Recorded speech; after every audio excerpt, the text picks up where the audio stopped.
Hello, everyone, and welcome to Serge's May webinar, The Puzzle of Artists in Global Missions. My name is Anna Madsen, and I'm one of the program leaders here on Serge's renewal team. If you are new to Serge, we're just a cross-denominational mission sending agency that's committed to keeping the gospel of grace central to all that we do, because we know that we never outgrow our own need for grace, even as we take the news of that grace to the nations. And these webinars are just one of the ways that Serge seeks to nurture a culture of grace in Christian communities around the world. And now just a few housekeeping items before we get started. We have a lot to share today, but I'm hopeful that we'll still have some time near the end to take your questions. So please feel free to use that Q&A function you see on your Zoom toolbar.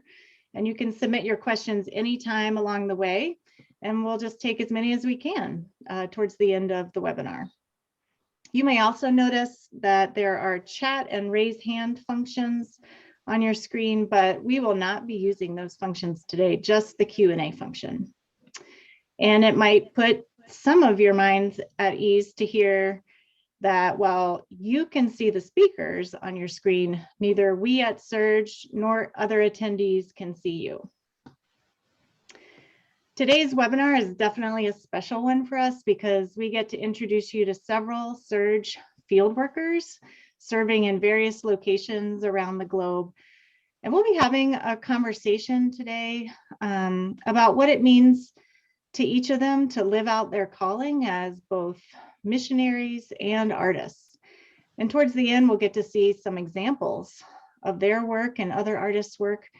And I think that's going to be really wonderful.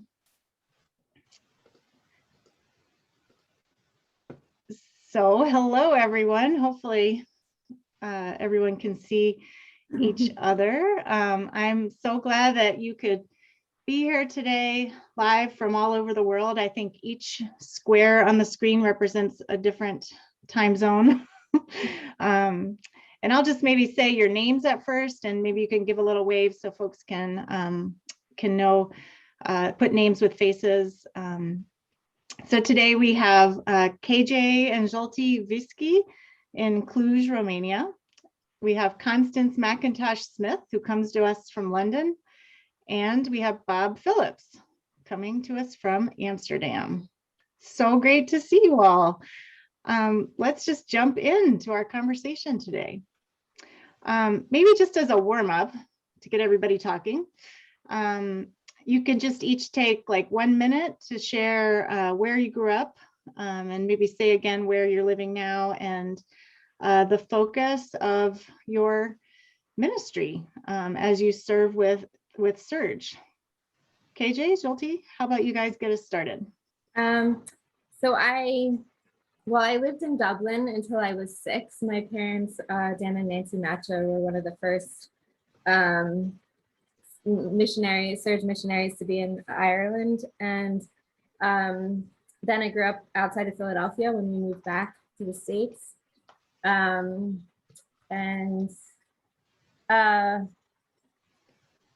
so I did my studies at a design school in New York, and after my second year, I spent the summer in Cluj, Romania, doing a Serge summer internship. And then in 2012, I moved to be a part of the Cluj team, Chase and Shaw, and committed to 2 years, and then met Zsolti. Ended up staying a bit longer. So. Yeah, so we're in Cluj, Romania. And... Yeah, and I was so the wider region is called Transylvania. It's real, and I was born in this region, not in this very city, but in this region, and we moved here to Cluj with my family when I was 9. So Cluj is my home. And KJ came, so I decided to stay. That's great. So cool to have you guys with us. Constance, how about you? Yep. I grew up I grew up all over the US, but I claim Asheville, North Carolina as my home. And I'm here in London. Similarly to KJ, I came for a while and then met Ollie. And now I'm here for good as well. But we are church planters in East London. That's great. Okay, Bob, your turn. I'm originally from Lancaster, Pennsylvania. And as a teenager, our family moved to Pomona, California, where I did high school and some college. I came back to Lancaster and Mount Gretna, and then went to college in Philadelphia, Temple University, Tyler School of Art. And I worked for many years living in Mount Gretna and working as an illustrator, raising 3 daughters with my wife, Miriam. And then in 1993, I joined the Amsterdam team. So I've been here in the Netherlands for 28 years now. That's great. Church planting and helping church networks. Awesome. So definitely, I won't say one of the oldest Serge workers, but been around for a while. Dan, KJ's father, is my old friend, and he's evolving. That's great. Well, thank you guys for being here, and let's just get into our topic today. I wondered if we could start out, if you could just talk to us about what it's like for you to be a Christian artist. How does your creative side interact with or reflect your life of faith? I don't know if KJ and Schulte want to get us going. Yeah, it was a little hard for me to grasp this question because this is probably the first time that it has ever occurred to me that these two identities are or different. Are they? I don't know. It's I'm probably just lucky, but it has never occurred to me that that there can be a tension between the two, or that the two need to be like somehow married together. My first like personal involvement with arts was through writing, literature, and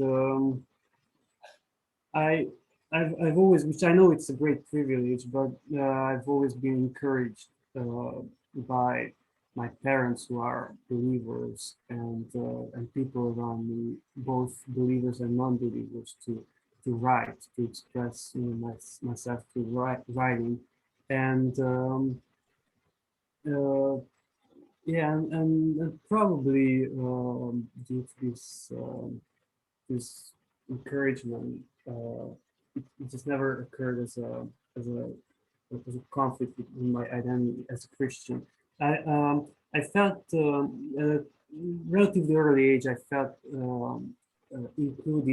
invited into a group of writers, mainly non-Christian writers, and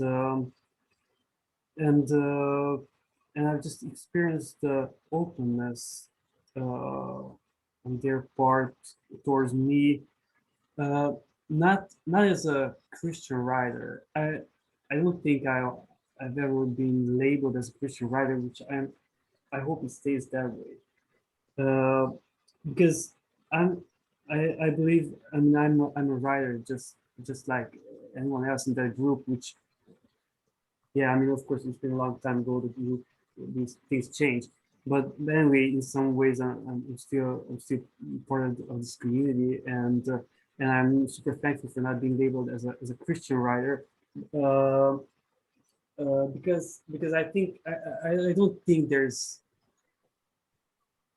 I prefer not to differentiate between Christian writing and non-Christian writing, in the sense that that I think it's I think if a work or writing is authentic, if the reader or whoever receives it at a reading, at an event, at a bar table, reading a literary magazine or online or however, they receive it, if they feel that there's authenticity, if they feel that where it comes from, the writer doesn't come with an agenda, but comes with his own questions and struggles, whether they are strictly faith related or not. I think that's what they respond to, the authenticity, the realness of that, of the process that the writer or the artist exposes. And I've experienced great openness from non-believers towards my writings, that I wouldn't say they are Christian poems, but they are wrestling with God in a very explicit way. And I think the response and the acceptance or the positive response didn't come because, all right, we share the same faith, and so I get you, but I see the struggle, and we might not share the same faith at all, but I see there's a real struggle there. I see there's something I can relate to, and there's no agenda. I don't want to convert anyone to my writing. So anyway, sorry, this was a little long.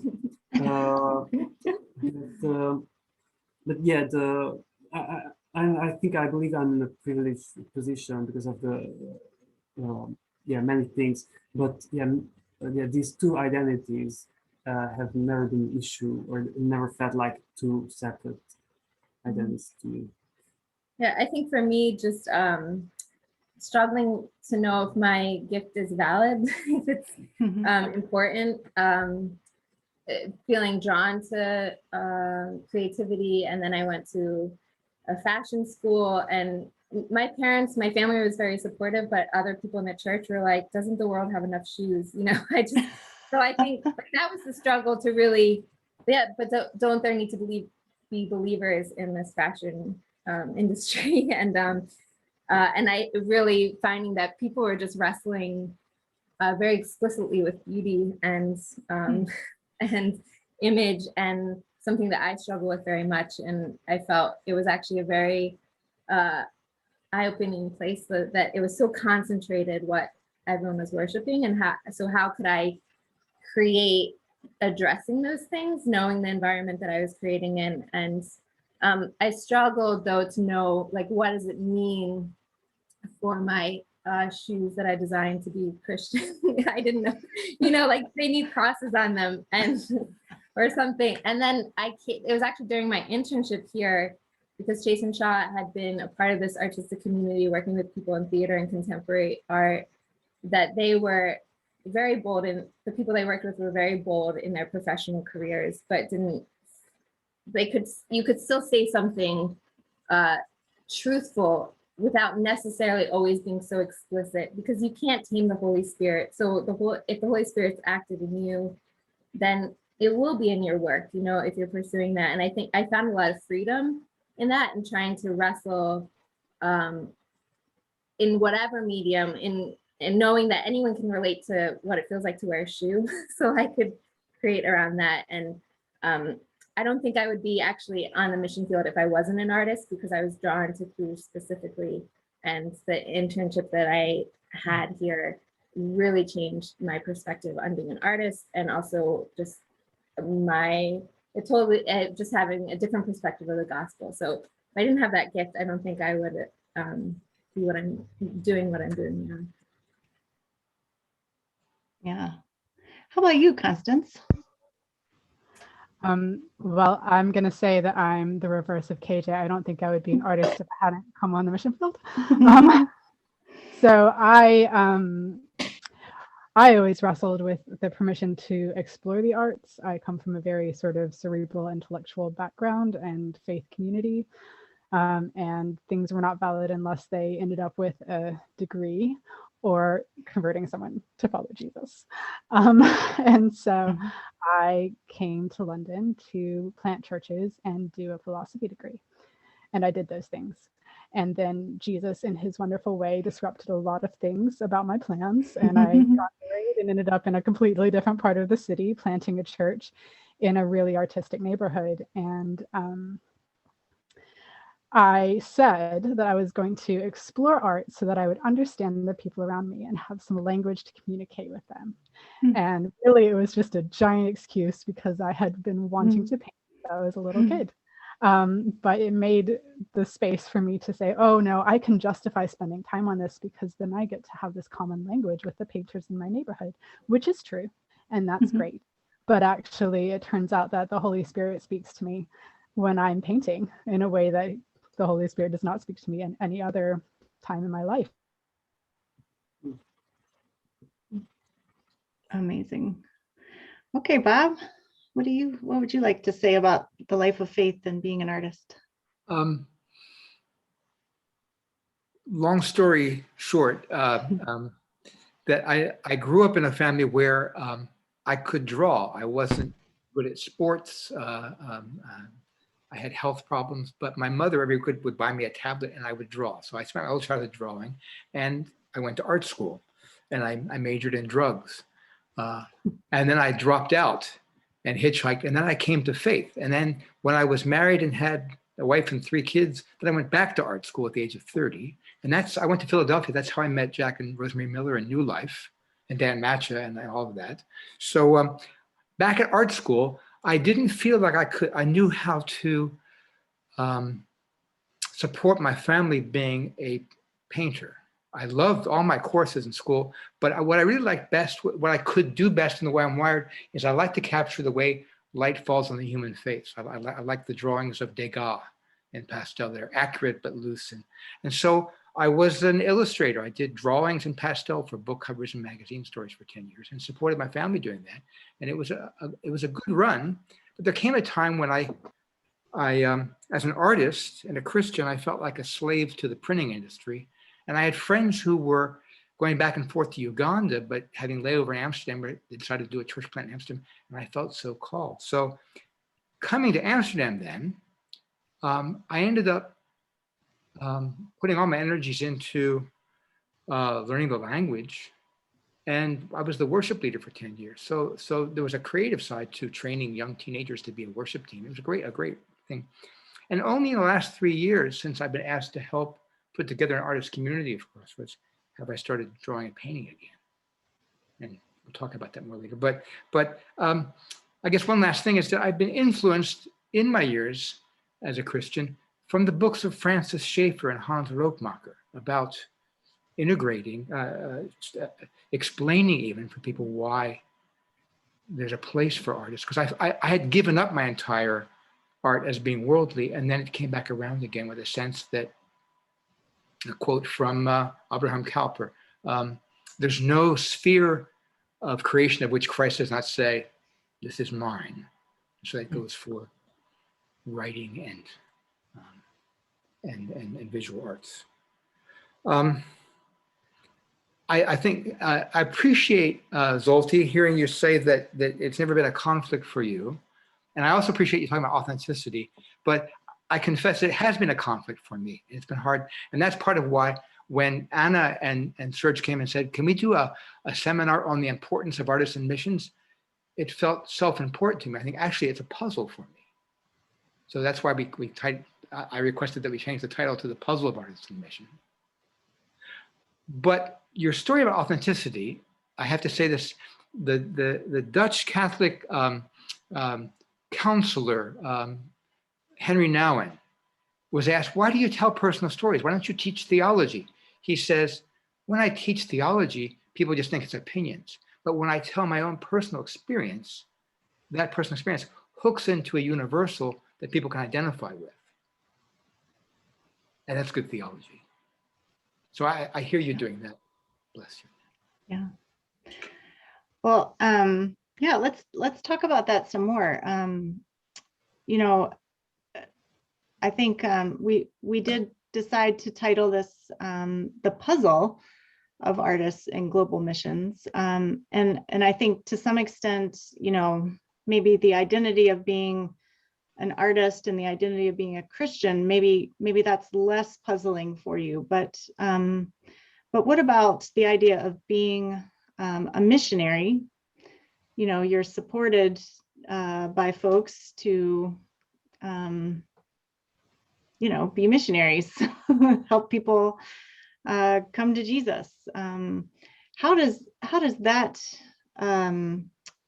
sit with you in terms of, the ways that you do that by being an artist, by creating? How do you kind of put those identities together? That is more puzzling.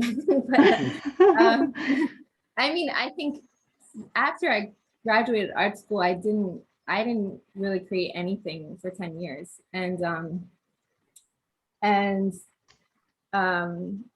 I really felt like, because I was already here and I was drawn to this artistic community, but I wasn't producing anything. So I was like, maybe I'm not an artist. Maybe I just need to give this up. And that just read, as soon as I kind of declared that, I was just reading scripture that was like, God's prepared in advance for you the works and you just have to walk in them. Or you're not your own, like, it's actually not your choice. Like, I created you this way. And then I had a friend say, a girl that I was mentoring was like, why are you so depressed? Is it because you're not creating anything anymore? I'm like, why did you just say that to me? So I felt like even when I tried to run away from it and be, okay, I'll just do university ministry, even though it's kind of making me miserable because I don't feel like these are my gifts. I felt like God was reminding me of who I am. And which is very much connected to how we need to hear the gospel every day to be reminded who we are. And that he's giving me these gifts and I can't run from them and I have to be obedient in creating them, or be obedient in creating and being that process. And because like Constance said, there's a way that if I'm not creating, I feel spiritually dead in some certain ways. Just means that just being in scripture and being so with words, it's just too much. Like, I have to somehow get out and weave in the promises through physically with my hands, and to turn off my left brain and just and I feel like that deepens my understanding, and that if there's no personal renewal, as Serge is a big encourager of, and then I can't do my job. Like, I can't move out and try and love people and be honest about my own struggles if I'm not being obedient to that call to myself to be an artist. And I think it's also just, it's opened doors in relationships with other artists who also struggle in creating in that process. And also it's allowed us to enter into communities like our work with the Roma, bringing gifts and things that we love to do, like sewing, and Jyoti teaches woodworking. And that is important to teach them, to give them those skills. It teaches them something about who they are and who God is. And believing that is important to invest in, because it's important for our spiritual life, to give that to these teenagers that aren't given that right, that don't have the freedom to play, that don't have the resources, don't have the support. Like, we had parents that very much supported our creative pursuits, but to be able to give that gift to them, those that live in a slum and don't have that opportunity, has been, like, we wouldn't do that unless we really felt that creative process is so important for our spiritual health. Yeah. Yeah. But I really love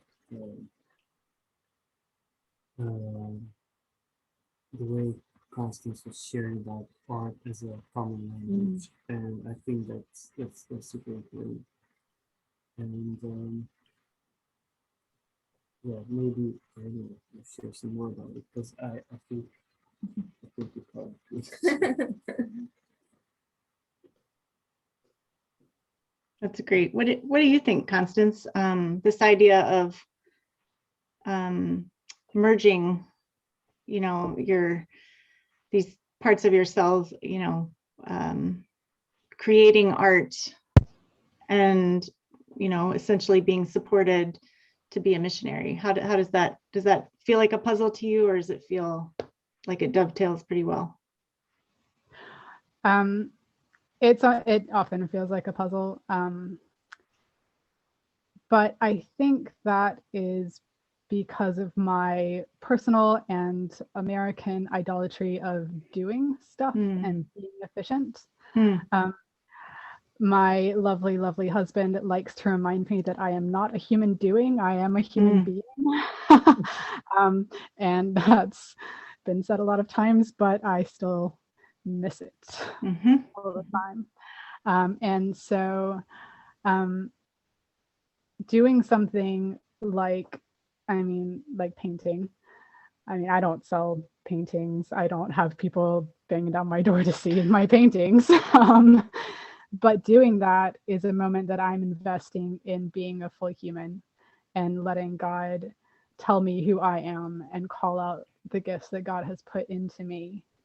And when I believe with my actions that that is important and valid, then that fragrance comes with me when I walk out the door to go do a pastoral ministry or to run an event or whatever the next thing is. And so, I mean, I think there's a lot of depth to why art is hugely important for communicating the gospel. I think art captures truth in a way that words and like expository explaining do not. And I say that as a trained philosopher. I spent a lot of time learning to do my words really good. But for me, as the practice of art, I think that is a reflection. I've had this ongoing meditation on Jesus's words of, I am the vine and you are the branches, and without me you do nothing. When I take time to do a painting that I don't expect anyone to see because God has made me creative and has made me love paint, then I am saying that I'm a branch and you are the life source. And I take that with me into the next thing that I do. And I think it makes me a better minister and a better disciple. I love that. Let me do a shout out to Constance and Visky and all of us about writing. Years ago, reading the book, the autobiography of C.S. Lewis, Surprised by Joy, he says, as a child, he had a handicap and the joints in his thumbs were fused and he couldn't work scissors. And his older brother and their friends were making castles and games with imaginary animals out of scissors and cardboard, and he couldn't do it and wept. And then at school, after that, he had to write a story, and he said, the great insight, he said, I can make a better castle with words than with cardboard. Okay, so shout out to Constance that she's written several novels, and I've read part of one of them, and they're wonderful. So keep writing as well as painting. I'm not saying don't give up your day job, but anyway, there is a place for all these things. So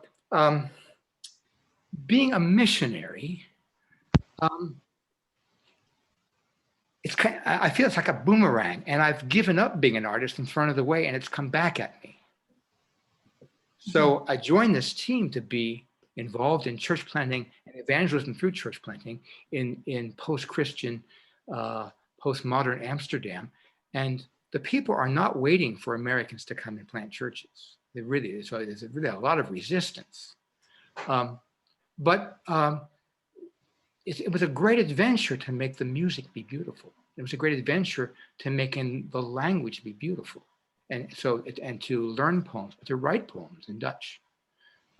And so there's a world there of people of writing new songs. My daughter is a songwriter, English and Dutch. And so those things apply. But then also, just in a general level of, just today, I had a call from a friend who's a theology professor, Hungarian Romanian, teaching in an English language seminary in Amsterdam. And he says, Bob, can you help me think about, I'm so tired of being a technical theologian. I want to be more of an artist in the way that I preach and write. Can we get that? And so people are hungry to think not just in reason, but also in imagery. It's a wonderful book, highly recommend. I'm not selling books, but the poet, professor, theologian, Malcolm Guite in Oxford, in Cambridge, has a book, Faith, Hope, and Poetry. And the core idea is that reason is a way of knowing, but the English scientists wanted there to be no poetry, no art, no religion. That's all just illusion. Only science is true. He said, that's not true. The best scientists have their best ideas in a flash of imagination. And so reason and imagination are equal ways of knowing. And that's an artistic longing that people have. And therefore, I think it's part of a missionary vision we have of, if you're going to love God with your whole mind, KJ, then it's with your right brain and your left brain both. Mm-hmm. In taking turns sometimes. Yeah. Well, I love we've gotten to hear little snippets about your lives as missionaries as we've gone so far. But I'm wondering if we can get into that a little more specifically, how you're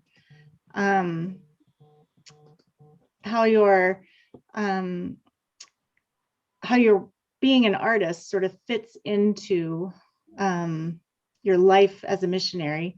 What are you creating, and how are you interacting with those around you? If you're church planting, if you're, working with kids, can you share maybe a short story or two? And just how that, give folks an idea about how your artist identity and your missionary identity, how God uses that to open doors for the gospel in your midst. Well, when I first came, I was working with in a contemporary art studio, and at those events, because Chase and Shaw had worked with this curator for years, and then they always prepared the food for the events, and so that I did for a few years when I came, and it was just an opportunity to serve a group of people that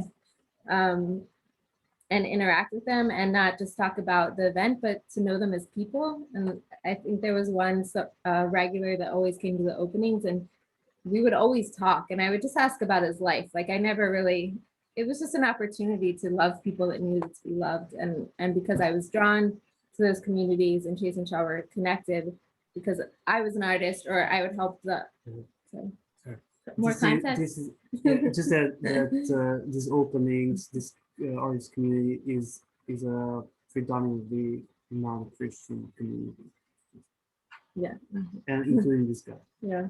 And I think just working side by side to help the artists set up their exhibitions, like I'm drawn to like working all night, pulling all-nighters to install an art exhibition is something that I was definitely, before I had kids, very excited to do.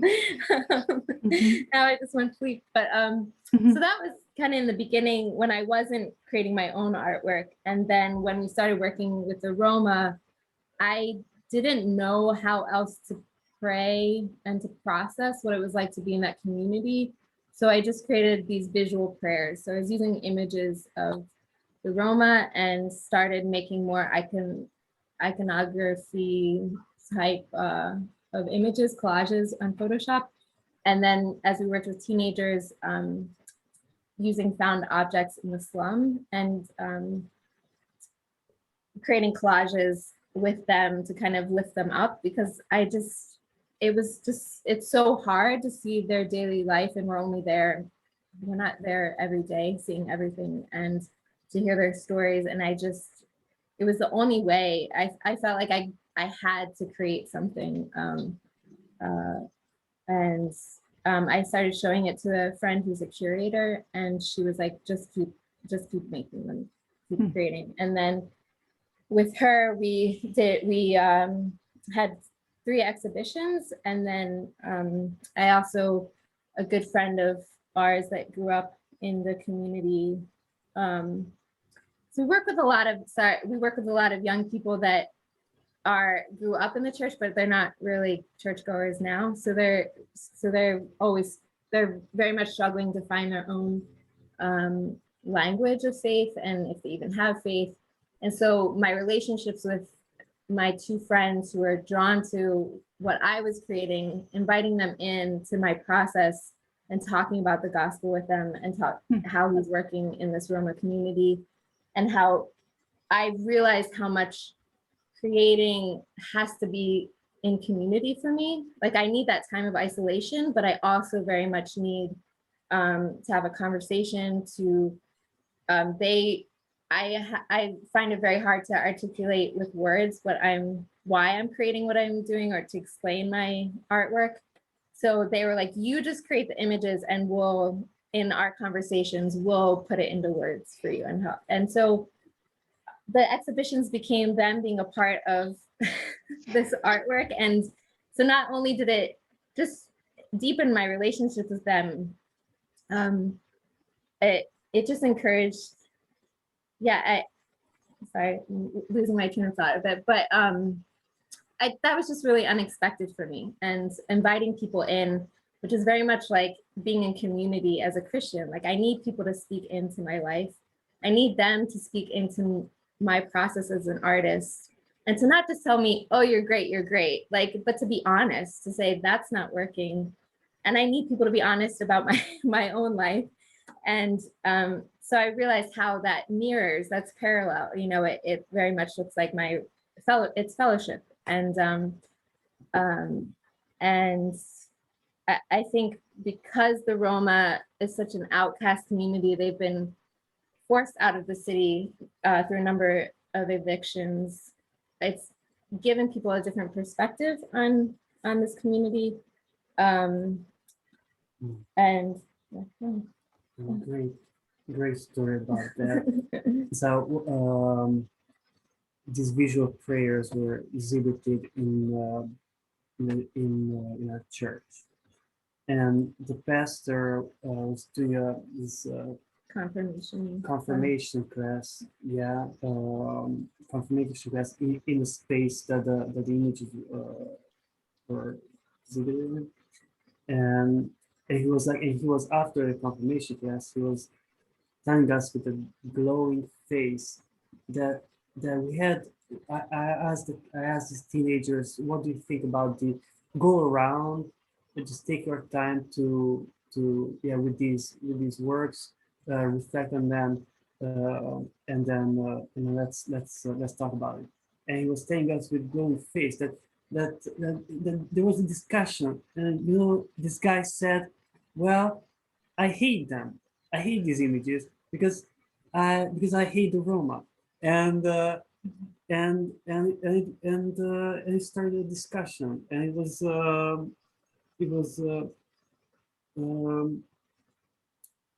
it felt like mission completed. Right? No, like this is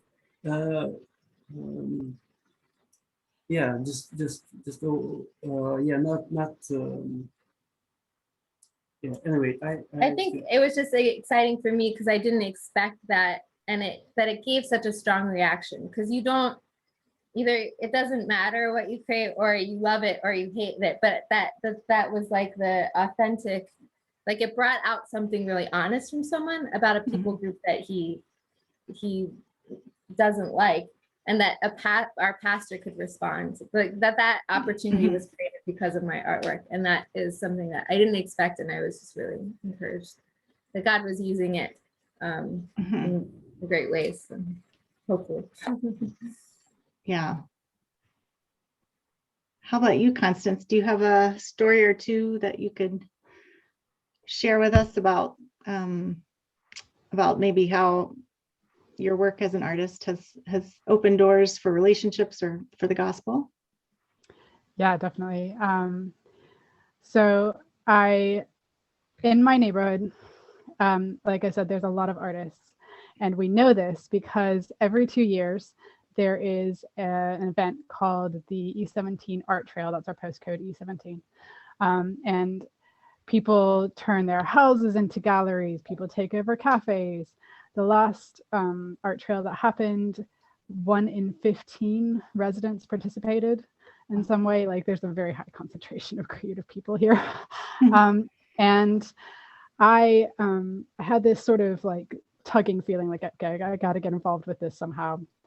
I'm going to meet people this way. That's how I'm going to get involved.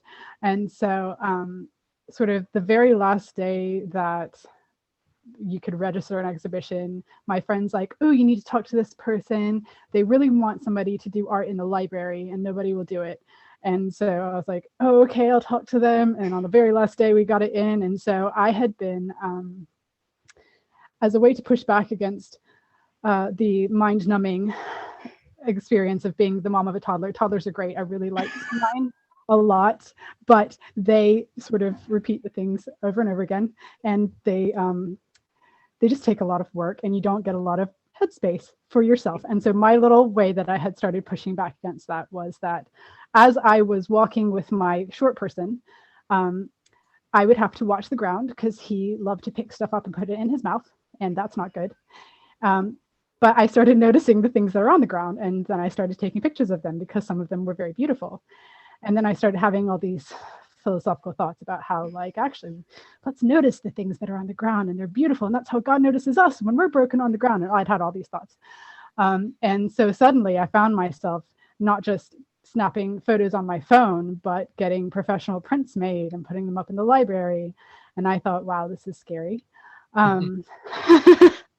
But then suddenly I had this label that I was an artist, and I got invited to events. I got plugged into the network of people that organizes the art trail, and sort of haphazardly kept getting these little nudges of like, oh, they're doing this event, they could use volunteers. And one thing I'm very good at is volunteering. And so I would show up because I'm like, well, I don't know about the art. That thing happened, it was cool, I'm still figuring that out, but I can volunteer. And suddenly I became everyone's favorite person because nobody else wanted to volunteer, and I did lots of annoying jobs. But it's turned into this really unexpected and really beautiful way to connect with a piece of the population that gets a lot of press. Like the art trail and the neighborhood has a big reputation as an artistic destination now.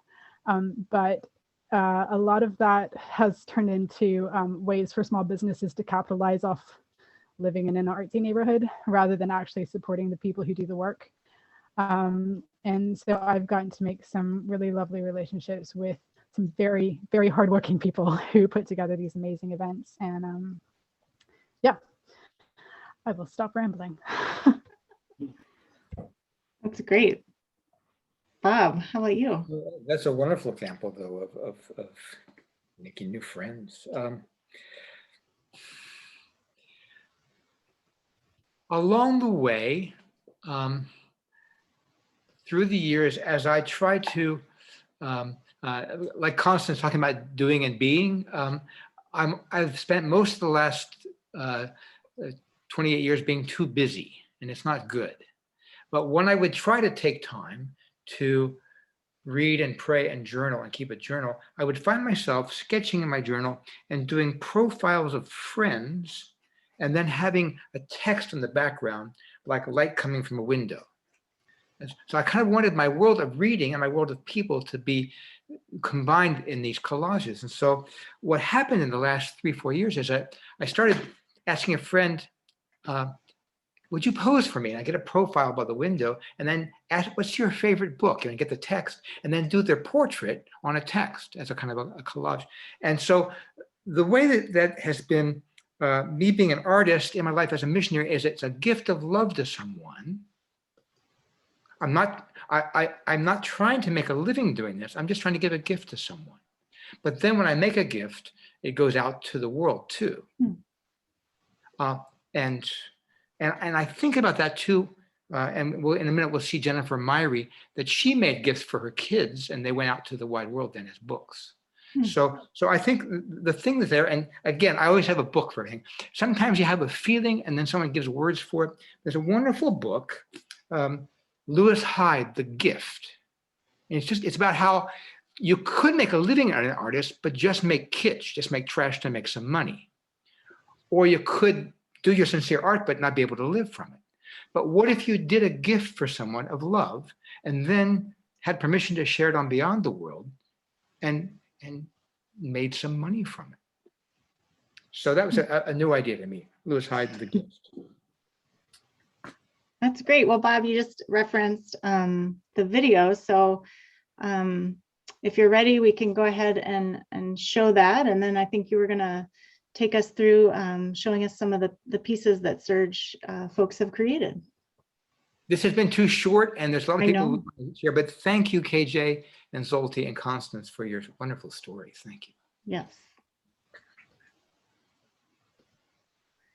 All right, I think we can get going.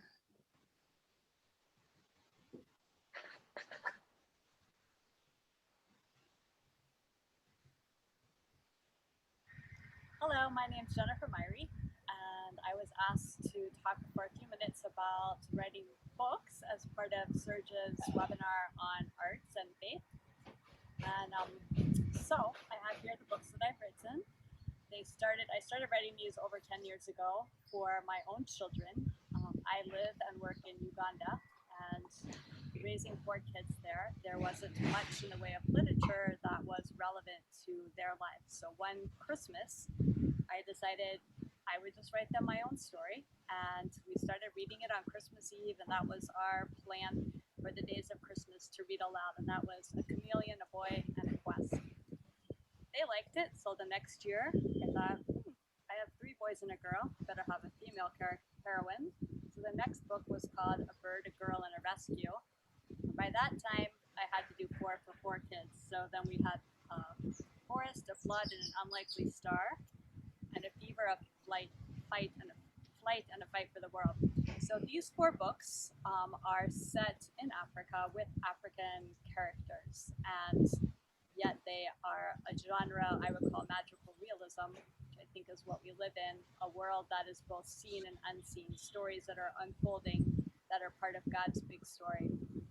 The reason I think that writing and literature are so important for kids, one is it can take them to places that they never would have gone otherwise and build empathy for people they never would have known otherwise.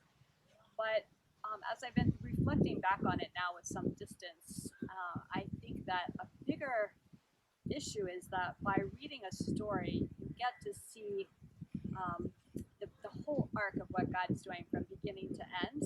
When we're living through a story, we never know how it's going to go. We're just experiencing the problems that come our way or the triumphs that come our way, but we don't get that big view of how it begins and how it ends.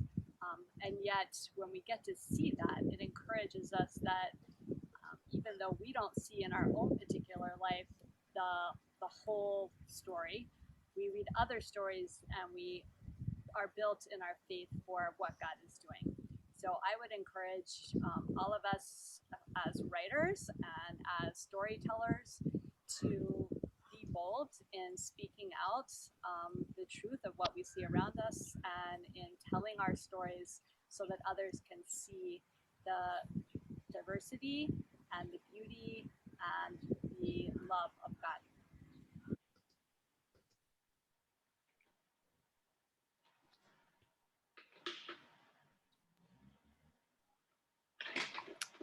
Marvelous. Jennifer Myrie, missionary doctor. Jennifer and Scott are both doctors in Uganda. Let me show you more about that and then also some other samples of work. So to give this some unity, this quote from philosopher Arthur Danto, the artist captures for us all what nature only reveals occasionally. We formed a group about 3 years ago of Serge missionaries. We call ourselves courageous taste-mongers, and we encourage each other to hide out and do good work. But here's Jennifer. She came to our first meeting and she said she wanted to listen in. She said, I'm not an artist. And I said, Jennifer, you're the only one who's published. So, you can see it. I've read 3 of the 4 books, and they're wonderful African magical realism with danger and real problems of Uganda contextualized, but also redemption stories. So highly recommended, great reading, gifts for kids. Also, another family in their team, the Massos. I went to seminary with Michael Masso. Their daughter Acacia did the illustrations for these books, and she lived there too. Her dad was a water engineer, and she knew the things, so she made wonderful pen and ink drawings for these books. Beyond that, then we have other artists. Shah with KJ and Zolti in Romania has translated books from Hungarian and Romanian into English, books of theology and stories of the pastors there through communism. But she also is beginning to write again her own poetry. So here's Shah O'Sullivan. Ever tried? Ever failed? No matter, try again. Fail better. Fail again, fail better. From Samuel Beckett, playwright. And then she says, fail better, Sam? But what if we just fail worse or simply fail the same? Is life nothing more than a trying and a failing, a hoping and a waiting, a zero-sum game? Surely, Sam, life's something more than obeying the call to get up and fall every morning? No, no, no. Get up and walk. Your man said, get up. And the poet, the artist, captures for us that emotion. Karen Brower has been an art teacher and then a mother and then a church planter in Ireland for many years in Dublin. And after all that, an empty nester with her husband in Vienna, she started to paint again. And she captures for us the beauty of the Appalachians. And she captures for us, the next slide, of the beauty of a wave crashing in the ocean. But she also, as an art teacher in Vienna, gives workshops on painting mountains and painting waves and has all these attendees, and she serves them, helping them to capture, and also creates community and makes friendships with these people. So there's teaching and there's painting, but she also paints for herself. There's things you do with abstraction that are just the wonder of color. Look at the next slide here. And here's the same artist, but she's doing deep blue up to a fading color and the glory of gold. Now, Karen has a daughter, Karis, who's a mom and a missionary. Her husband does sports ministry in Kenya. And she paints and writes, but she also does food art. And so look at the roses on these cupcakes. So this is Karen's daughter, Karis, and there's many other things.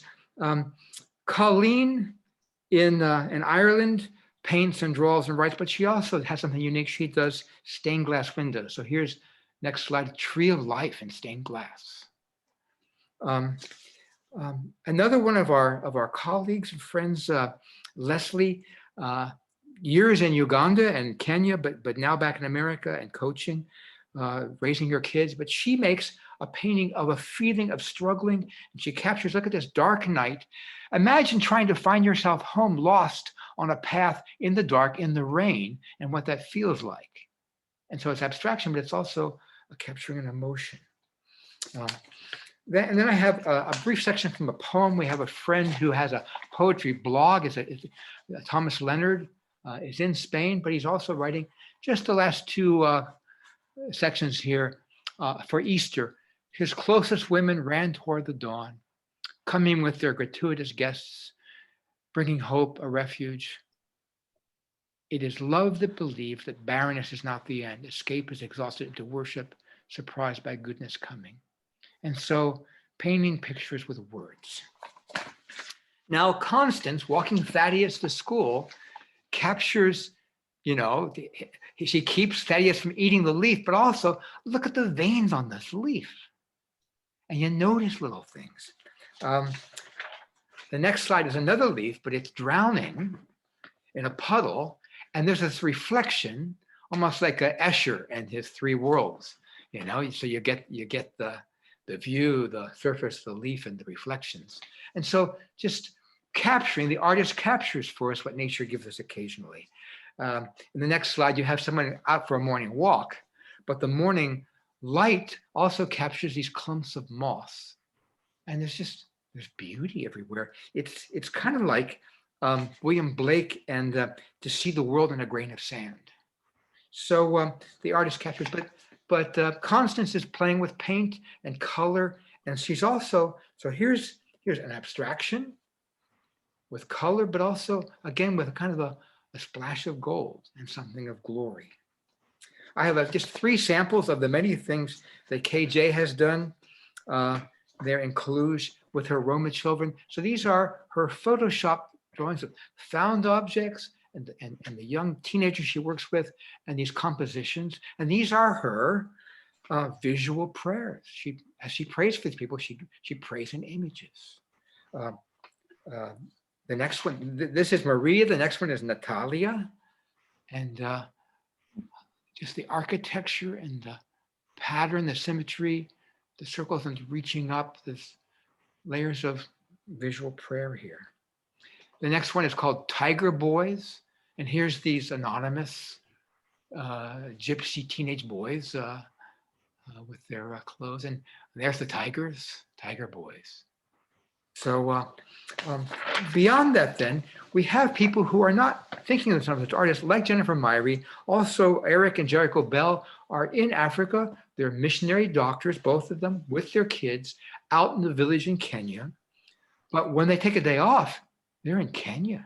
And so they're out there on, I asked them, where is this? This is the Masai Mara, which is contiguous with the Serengeti Plain in Tanzania.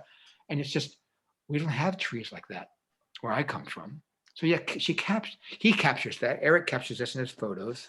Here's a bird I've never seen with a hooked bill. You know, we don't have those in Holland. And here's how did giraffes give a hug? Mm-hmm. You know? So Eric out there captures these. You go for a walk with your 4-year-old daughter, and she has a walking stick. But look at where she is. She's in the Serengeti Plain. So he captures these things and shares it with us, just as a doctor on vacation.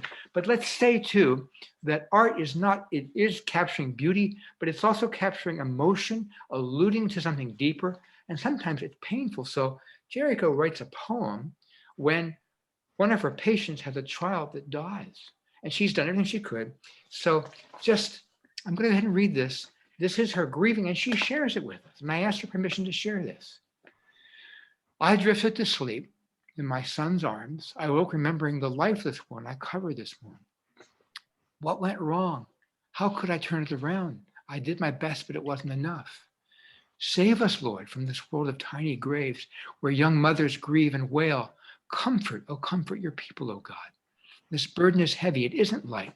I can't lift it. I can't fight. Comfort, oh, comfort your people this night.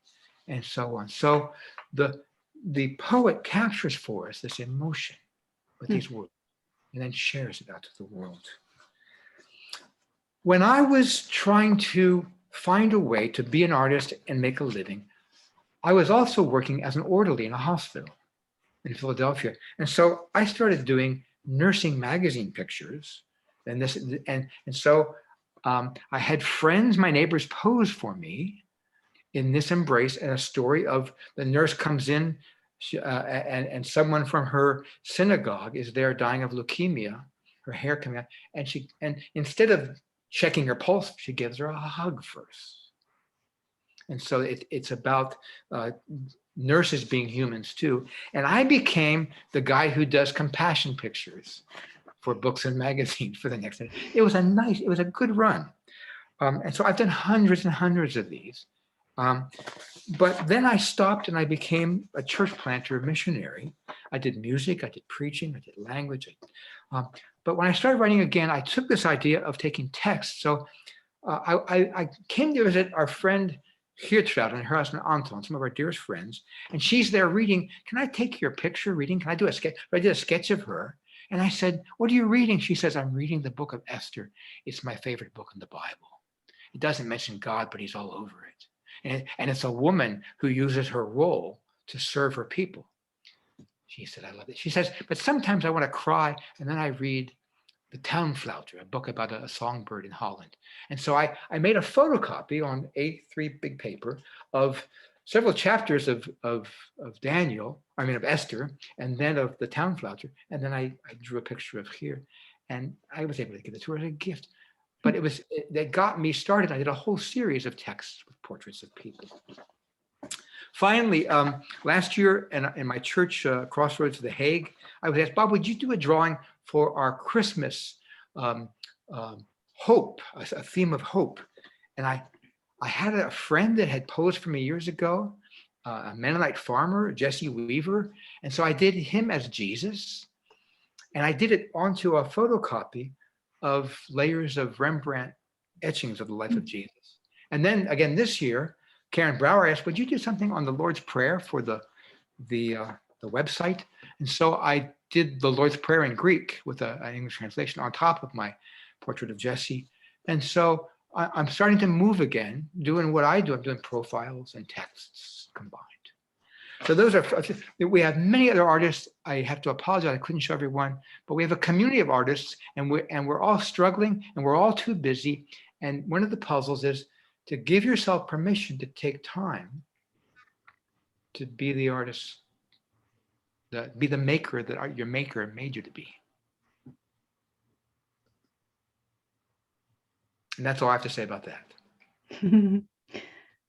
Beautiful, beautiful, amazing work. I'm so glad that we could see all of those. I have hundreds more. Amazing examples. We have run out of time for questions, I think. I do have some that I'll probably send you all. There's some directed to you individually, just asking you some questions about your work. So I will share those with you, but just want to thank you so much for taking the time, for making this panel webinar happen. And it's just amazing to be able to hear your stories and to see how God is showing more about himself through the work that you're creating there. Thank you, everyone. And I think just to kind of close up our time today, we wanted you to be aware that if you're an artist, and what we've been talking about today is kind of, I don't know, stirring your heart somehow, please know that Serge would love to chat with you. We have opportunities. We have opportunities for you to lean into how God has made you as a creative, while plugging into what God is doing in locations all over the world. Way too many to mention today. You got a sense of some of those through our speakers today, but there are way more than we could talk about today. So, I hope you will go to Serge's website, serge.org, and kind of fish around and see if anything is interesting to you. There's this page about under kind of what we do. There's a special page about arts, and there you'll find more information. And the easiest thing to do is to click that begin a conversation with us button, or it's also called the Go form in other parts of our website. But all that is just the beginning of a conversation with Serge, and you can learn more, and there are folks who can help you think about this calling and what God might want to do through your life.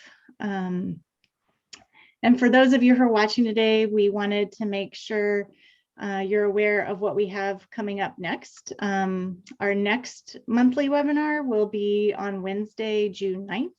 And Serge's own Stu Batstone will be talking about everyday repentance, the pathway to joy. And there's no better teacher on the topic than Stu. And so the registration link for that webinar will be available shortly. And then by the end of this week, you should be getting an email that's kind of a follow-up to this webinar. Many of you asked in the Q&A about the ability to watch the recording later. So you'll get a link to that recording, and you can also share that with anybody you think who would like be interested in this webinar. And then really anything you'd like to learn about Serge generally, or about our renewal resources, including links to all of our past webinars, you can find that on our website at serge.org. And from all of us here at Serge, we just thank you so much for joining us today, and we hope to see you again soon. Bye, everyone.